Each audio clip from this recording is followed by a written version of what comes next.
दोस्तों, अगर आप भी ग्लेन मैक्सवेल और विराट कोहली को दुनिया का सबसे खतरनाक बल्लेबाज मानते हैं तो वीडियो को लाइक जरूर कीजिएगा। दोस्तों, फाइनल मैच में भारत की अद्भुत बल्लेबाजी और गेंदबाजी देखकर पूरा क्रिकेट जगत हैरान रह गया।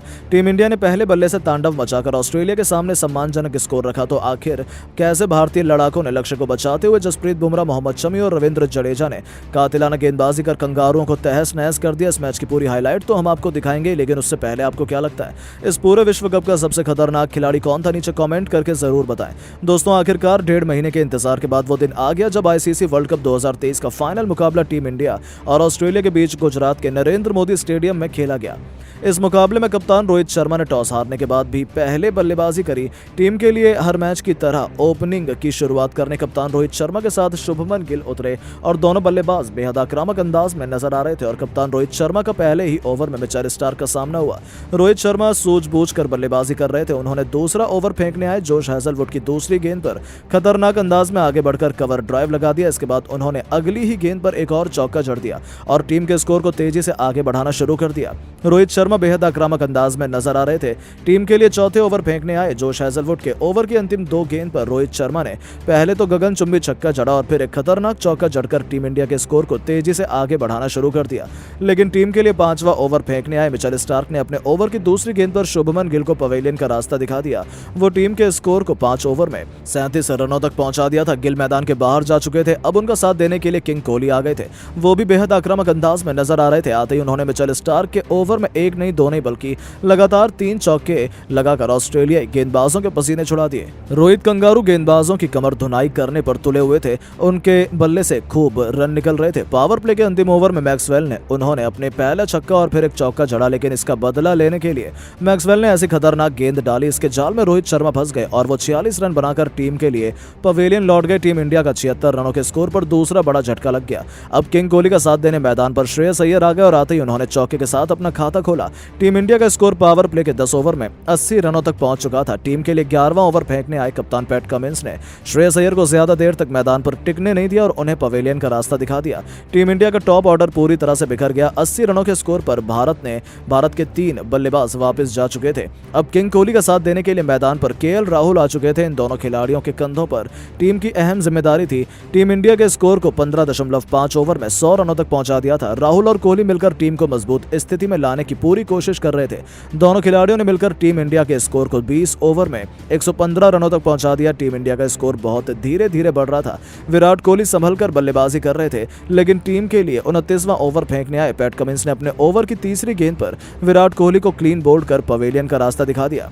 टीम इंडिया को चौथा बड़ा झटका 148 रनों पर लग गया। केएल राहुल मैदान पर टिके हुए थे। उनके साथ देने के लिए कप्तान रोहित शर्मा ने रविंद्र जडेजा को बैटिंग करने के लिए पहले भेज दिया। अब टीम की पूरी जिम्मेदारी इन्हीं दोनों खिलाड़ियों के ऊपर आ चुकी थी। दोनों खिलाड़ी मैदान पर टिके हुए थे। टीम के स्कोर को धीरे धीरे आगे बढ़ा रहे थे, लेकिन 36वां ओवर फेंकने आए जोश हैजलवुड ने रविंद्र जडेजा को पवेलियन का रास्ता दिखा दिया। वो केवल 9 रन बनाकर पवेलियन लौट गए। टीम इंडिया का 5वां बल्लेबाज केवल 178 रनों के स्कोर पर मैदान के बाहर चला गया। टीम इंडिया बहुत मुश्किल घड़ी में आ चुकी थी, मगर केएल राहुल मैदान पर टिके हुए थे। उनका साथ देने के लिए अब सूर्य कुमार यादव आ गए और इन दोनों बल्लेबाजों ने मिलकर टीम की पारी को धीरे धीरे संभाला। 41 ओवर में टीम इंडिया का स्कोर 200 रन के पार पहुंचा, लेकिन 42 ओवर में केएल राहुल भी स्टार्क की गेंद पर अपना विकेट गंवाकर पवेलियन लौट गए और टीम इंडिया को 203 रनों के स्कोर पर छठा झटका लग गया। इसके बाद मोहम्मद शमी और जसप्रीत बुमराह भी ज्यादा देर तक मैदान पर टिक नहीं सके और वो भी पवेलियन लौट गए। अंत में टीम इंडिया को मोहम्मद सिराज और कुलदीप यादव ने मिलकर 240 रनों तक पहुंचा दिया और पूरी टीम 50 ओवर में 10 विकेट अपना गंवा बैठी। ऑस्ट्रेलिया की टीम इस पारी की शुरुआत करने मैदान पर उतरी। भारतीय गेंदबाज भी हौसले से बुलंद थे। डेविड वार्नर और ट्रेविस हेड मैदान पर अलग अंदाज में नजर आ रहे थे। दोनों बल्लेबाजों ने मिलकर बुमराह के ओवर में 15 रन बटोर लिए। रोहित शर्मा ने एक बार फिर से अधिक भरोसा जताकर गेंद मोहम्मद शमी के हाथों में थमा दी और मोहम्मद शमी ने खतरनाक गेंदबाजी का नजारा दिखाते हुए अपने दूसरी गेंद पर डेविड वार्नर को पवेलियन का रास्ता दिखा दिया और विराट कोहली ने शानदार कैच लपका। ट्रेविस हेड का साथ देने के लिए मैदान पर मिचेल मार्श आ चुके थे। इन दोनों बल्लेबाजों को विकेट गिरने का कोई फर्क नहीं पड़ रहा था। बेहद आक्रामक अंदाज में बल्लेबाजी कर रहे थे, अपनी टीम के स्कोर को तेजी से आगे बढ़ा रहे थे, लेकिन इस परिस्थिति में जसप्रीत बुमराह को गेंदबाजी करना बड़े अच्छे से आती है और उन्होंने टीम के लिए 5वां ओवर फेंकने आए और दूसरी गेंद पर उन्होंने मिचेल मार्श को पवेलियन का रास्ता दिखा दिया। भारतीय टीम को दूसरा विकेट दिलवा दिया। अब मैदान पर बल्लेबाजी करने स्टीव स्मिथ आ चुके थे और अपनी टीम के स्कोर को 5 ओवर में 41 रनों तक पहुंचा दिया था, लेकिन एक बार फिर जसप्रीत बुमराह ने अपनी खतरनाक गेंदबाजी का नजारा दिखाते हुए छठे ओवर की अंतिम गेंद पर स्मिथ को पवेलियन का रास्ता दिखा दिया। ऑस्ट्रेलिया का 45 रनों के स्कोर पर 3 विकेट गिर गए। भारतीय खेमे में जश्न का माहौल छा गया। स्टेडियम में बैठे दर्शक भी खुशी से झूमने लगे। इसके बाद मैदान पर हेड का साथ देने के लिए मार्नस लबुशेन आ चुके थे और इन दोनों बल्लेबाजों ने धीरे धीरे अपनी टीम को संभालने में लगे हुए थे और टीम के स्कोर को पावर प्ले के 10 ओवर में 3 विकेट पर 60 रनों तक पहुंचा दिया। भारतीय कप्तान रोहित शर्मा को एक बार फिर विकेट की तलाश थी और वो अपने नए अंदाज से नए गेंदबाजों से ओवर फेंकवा रहे थे, लेकिन दोनों बल्लेबाज मैदान पर डटे हुए थे। दोनों बल्लेबाजों ने मिलकर अपनी टीम के स्कोर को 15 ओवर में 3 विकेट पर 78 रन तक पहुंचा दिया था। दोनों बल्लेबाज मैदान पर टिके हुए थे और अपनी टीम के स्कोर को धीरे धीरे आगे बढ़ा रहे थे। दोनों खिलाड़ियों ने मिलकर टीम के स्कोर को 19 ओवर में 100 रन तक पहुंचा दिया था। साथ ही अर्धशतकीय पार्टनरशिप भी पूरी कर ली थी। वहीं ट्रेविस हेड ने अपना अर्धशतक भी पूरा कर लिया। लेकिन पूरे विश्व कप में किस खिलाड़ी ने सबसे शानदार प्रदर्शन दिखाया है, नीचे कमेंट करके जरूर बताएं। जहां एक तरफ ऑस्ट्रेलिया के महानतम कप्तान रिकी पॉन्टिंग ने जश्न मनाते हुए कह दिया कि ऑस्ट्रेलिया की मैदान लेगेसी को हमारे खिलाड़ियों ने बखूबी आगे बढ़ाया है। भारत में हराकर उन्होंने 6वीं बार वर्ल्ड कप का खिताब जिताकर दिखा दिया कि विश्व कप में क्रिकेट में ऑस्ट्रेलिया को कोई भी सानी नहीं है। मैं इन सभी खिलाड़ियों के साथ साथ अपने पूरे देशवासियों को इस जीत की बधाई देना चाहता हूं। हम सभी को आप पर गर्व है। लेकिन दोस्तों, दूसरी तरफ सचिन तेंदुलकर की तो आंखों में आंसू रुक ही नहीं रहे थे। जी हां, उन्होंने कह दिया कि मेरे पास कहने के लिए शब्द नहीं है। मैं अभी भी ये सदमा बर्दाश्त नहीं कर पा रहा हूं कि हम ये मुकाबला हार गए। सच कहूं तो हमारी टीम ने खराब खेला है। ऑस्ट्रेलिया हमसे कोसों आगे थी। हमने उन्हें पकड़ने की ट्राई की, लेकिन ना हमारे बल्लेबाजों ने जीत का इंटेंट दिखाया और ना ही हमारे गेंदबाजों में जीत की भूख नजर आई। सच कहूं तो आज भारतीय क्रिकेट के इतिहास का सबसे शर्मनाक दिन है। तो वहीं शोएब अख्तर ने भी हमारा मजाक उड़ाने में कोई कसर नहीं छोड़ी। उन्होंने कह दिया कि यही होता है जब लोग अपने आप को बादशाह मानने लगते हैं। भारत के साथ तो यह होना ही था। हमें पहले ही पता था। उन्हें लग रहा था कि उन्हें कोई नहीं हरा सकता है, लेकिन उनका घमंड ही उन्हें ले डूबा। इंशाल्लाह ऊपर वाला सब देख रहा है। समय समय पर सबके साथ इंसाफ होता है। भारत ने जो दूसरों के साथ गलत किया था, आज उन्हें सूद समेत वापस मिला है। मैं ऑस्ट्रेलिया को जीत की बधाई देना चाहता हूँ। यहाँ तक कि इंग्लैंड के पूर्व खिलाड़ी केविन पीटरसन ने कहा कि टीम इंडिया अपनी गलती की वजह से हारी है। वो आसानी से ऑस्ट्रेलिया को हरा सकते थे, लेकिन ऑस्ट्रेलिया का नाम सुनकर ही वो खौफ में आ गए और शुरू में जब उन्हें झटके लगे तो वो वहां से उभर ही नहीं पाए। सच कहूं तो एक बार फिर भारत के बल्लेबाजों ने उन्हें निराश किया और बल्लेबाजी की वजह से टीम इंडिया ये टूर्नामेंट हारी है। मुझे उनके लिए बुरा लग रहा है, लेकिन ऑस्ट्रेलिया ने कमाल का खेल दिखाया। उन्हें जीत की बहुत बहुत बधाई। तो वहीं दोस्तों, महेंद्र सिंह धोनी भी हताश और परेशान हो गए। उन्होंने कहा कि फाइनल में हमें हार मिली, हमें वो मंजूर है, लेकिन हमें ये नहीं भूलना चाहिए कि हमारे खिलाड़ियों ने इस टूर्नामेंट में कितना कमाल का खेल दिखाया है। एक हार की वजह से हमें उनसे नफरत नहीं देनी चाहिए, बल्कि उनका साथ देना चाहिए। इस वक्त उन्हें इसकी सबसे ज्यादा जरूरत है। उन्होंने अपने देश का टूर्नामेंट से जीतने में अपना सब कुछ लगाया, लेकिन मैदान में सभी चीजें आपके हक में नहीं जाती।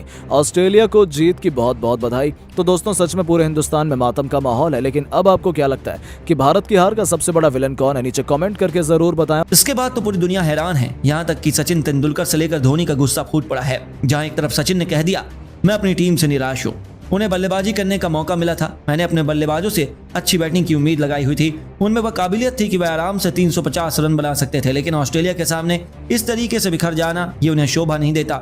यदि आज हम यह मैच हार गए तो इससे बड़ा सदमा हमारे लिए कुछ और नहीं होगा। जी हाँ दोस्तों, सचिन का तो दिल ही टूट गया है। वहीं रिकी पॉन्टिंग ने भी हमारा मजाक उड़ाते हुए कह दिया कि आज एक बार फिर चोकर्स इंडिया ने दिखा दिया कि आखिर क्यों वह वर्ल्ड चैंपियन बनने के लायक ही नहीं है। मुझे पहले ही पता था कि हमारी टीम को ऐसी परिस्थितियों में खेलने का बहुत एक्सपीरियंस है और भारत हमारे सामने कहीं भी टिक नहीं पाएगा। चलिए, अच्छी बात है, भारत का घमंड तो ठिकाने आ जाएगा। दोबारा वह बड़ी बड़ी बातें करने से पहले 100 बार सोचेंगे। जी हाँ दोस्तों, केवल यही नहीं, शोएब अख्तर ने भी हमारा मजाक उड़ाने में कोई कसर नहीं छोड़ी।